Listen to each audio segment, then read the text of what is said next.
Thank you for watching, liking, commenting, sharing, and subscribing right now. Fuzzy Buns 74 on YouTube asked the question, is Wikipedia better than traditional encyclopedias? Yes and no, but more yes, it's better. Because it is a volume of information that changes dynamically. And the encyclopedias, which if you've never seen these things, can be huge, like just physically gigantic. And that's really all I had when I was growing up. Physical books, encyclopedias of information that you look up the information and it was already like 10 years out of date. And Wikipedia is more up to date, and it's edited by anybody could go in and edit a Wikipedia page. My Wikipedia page, for some reason, has been vandalized 1 billion times. It's hilarious. At one point in time, I was a teenage girl. Actually, I'm sure Fuzzy Buns 74 was at one point in time as well. So, yeah. I think that, the idea of having a volume of information that can be edited and changed and modified by anybody is a good thing, but, could potentially be a bad thing as well. If there's one thing I wish Wikipedia had is some type of factor which would further qualify someone's contribution. So it's not just that here's information about it. Let's say I'm reading a page about nuclear weapons. So if I'm reading this page and I see that a nuclear physicist had commented and made a particular entry, that opinion's probably going to hold more water than someone who is a manager at McDonald's, specifically about this topic. So I wish there was some type of authority that was tied into Wikipedia. Some people have argued, no, we don't want to see that because it's the power of the masses and authority is, this feigned piece of... It would just be nice to know who's contributing rather than some nameless, faceless person. This is a case, where anonymity is not always great.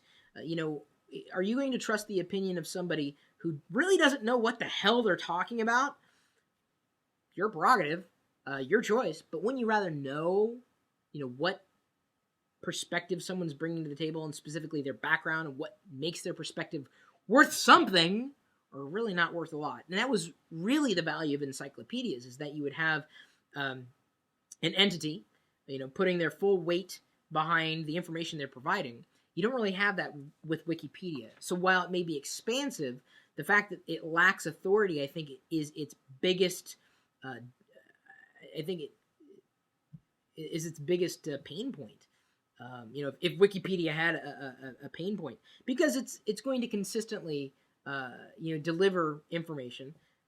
Certainly you can go to a page, you can start a page, you can develop a page further, and that will expand over time. Theoretically, maybe Wikipedia will be gone 10 years from now. I hate to see that. But the fact that we can control our own, information is a good thing, unless you consider the fact that history is defined by people who are in power, in which case is what you find online real? Is what you watch on TV real? Is what you read in newspapers, magazines, from a traditional news organization? Is it real or is it manufactured? What is truth? What is reality? And I think this is what we're driving towards when we're talking about Wikipedia being better or worse than traditional encyclopedias. And I think there's more better in Wikipedia than not. What we have in this resource is our history as we define it. And I think when we tie in identity and authority to the information being shared where it's necessary to be shared, specifically in relation, like I said, a topic that you've got people who spent their entire lives, in the field of astronomy, you would take their opinion, you should rank their opinion higher if they're putting their own reputation on the line than you would if you were reading, information that you really weren't sure where it came from or who shared it.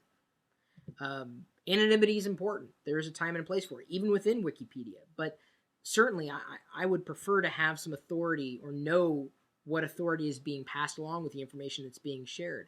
I get that authority with a traditional encyclopedia. I don't get that authority with Wikipedia every step of the way. So I think it is better. Talking about the caveats, I think it absolutely is better. And the world is a better place for having something like Wikipedia in it. Thank you, Jimmy Wales, and everybody who's contributed to Wikipedia in the past and in the future. My email address, chris@perillo.com. Twitter is my, place. It's not mine. I don't own it. I don't know. Maybe someone will update the Wikipedia page to say at one point in time Twitter was mine. Please don't. Facebook.com is definitely not mine, but I'm at facebook.com/Chris Perillo. I'm on Google Plus as well. Chris.Perillo.com is mine, as is LockerGnome.com. Feel free to subscribe to us there, get information that we pass along coming down the bike. This is our YouTube channel. You can subscribe somewhere here. Can you subscribe somewhere? I don't know if YouTube's got. Maybe you're watching this video in an embedded capacity and you can't subscribe somewhere. Well, you can. If you go to youtube.com and look for Chris Perillo or LockerGnome, you'll find me. I hope. Of course, I got the chat room streaming out over the web 24 hours a day, 7 days a week. We're geeking out at live.perillo.com. We'll see you later.